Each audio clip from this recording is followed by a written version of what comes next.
ย้อนกลับไปประมาณ10กว่าปีก่อนตอนที่คอยยังเป็นเด็กอายุประมาณ5-6 ปี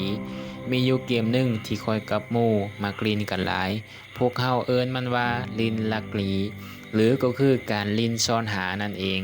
แต่สิ่งที่พวกเขาคิดคือพวกเขากับลินมันในตอนกลางคืนสมัยนั้นบ้านของพวกเขายังบ่มีไฟฟ้าโทรศัพท์มือถือแห่งบ่ต้องเว้าถึงตอนค่ำมาตามเฮือนก็จะมีแสงจากตะเกียงน้ำมันพอออกจากบ้านไปก็จะบ่มีแสงอย่างเลยทุกอย่างก็กลายเป็นความมืดในคืนใดที่มีแสงเดือนอ่อนคืนนั้นพวกเขาก็ยังมักพากันลิ้นพวกเขาจะนัดกันลิ้นลักลีบางครั้งก็แบ่งเป็นกลุ่มหนึ่งมีหน้าที่ซ่อนอีกกลุ่มหนึ่งมีหน้าที่ออกตามหาเด็กน้อยตอนนั้นคิดแต่ว่าลบให้มืดอย่าลบให้หมู่เห็นบางคนก็ลบอยู่หลังเฮือนบางคนเข้าไปลบอยู่บนต้นไม้บางคนนอนลบอยู่ตามพุ่มไม้ที่มืดสนิทและมีอยู่ครั้งหนึ่งคอยเคยคิดย้อนกลับมาว่าตอนนั้นพวกเขากาลินแบบนั้นได้แนวใดพอถ้าเป็นตอนนี้ให้เฮาไปลินอยู่บ่อนมืดๆคนเดียวตอนกลางคืนบางที่เฮายังบ่กล้าเลย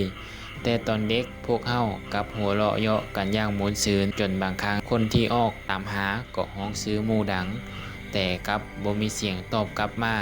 มีแต่เสียงลมเสียงใบไม้และความมืดถ้าตอนนั้นมีบางอย่างยืนอยู่บ่ไกลจากพวกเฮาจะฮู้บ่หรือถ้ามีบางอย่างมาลบนำพวกเฮาจะแยกออกบ่ว่าคนที่ลบอยู่ข้างๆนั้นแม่นหมู่ของเฮาหรือว่าแม่นสิ่งที่น่าย้านกว่านั้นคือในตอนเด็กพวกเฮาบ่เคยคิดเรื่องนี้เลยพวกเฮาคิดเพียงแต่ว่าคือในตอนเด็กพวกเฮาบ่เคยคิดเรื่องนี้เลยพวกเฮาคิดเพียงแต่ว่าขออย่าให้ถูกจับก็พอแต่พอเติบใหญ่ขึ้นมากับคิดถึงคืนเก่าๆเหล่านั้นมันกลับเกิดคำถามขึ้นมาว่าในความมืดที่พวกเฮาเคยลิ้นกันเคยมีไผอีกคนหนึ่งลิ้นนำพวกเฮาบ่แล้วถ้ามีพวกเฮาเคยเห็นมันจักเทื่อหรือบางครั้งคนที่พวกเฮาคิดว่าลบเก่งหลายๆอาจจะบ่ได้ลบอยู่บ่อนนั้นตั้งแต่ต้นมื้อนี้พอคิดย้อนกลับไปค่อยก็ยังคิดกลับคืนในมื้อนั้นตอนบ่มีโทรศัพท์บ่มีอินเทอร์เน็ตบ่มีแสงไฟจากเมืองจากบ้านมีเพียงแสงตะเกียงและแสงเดือน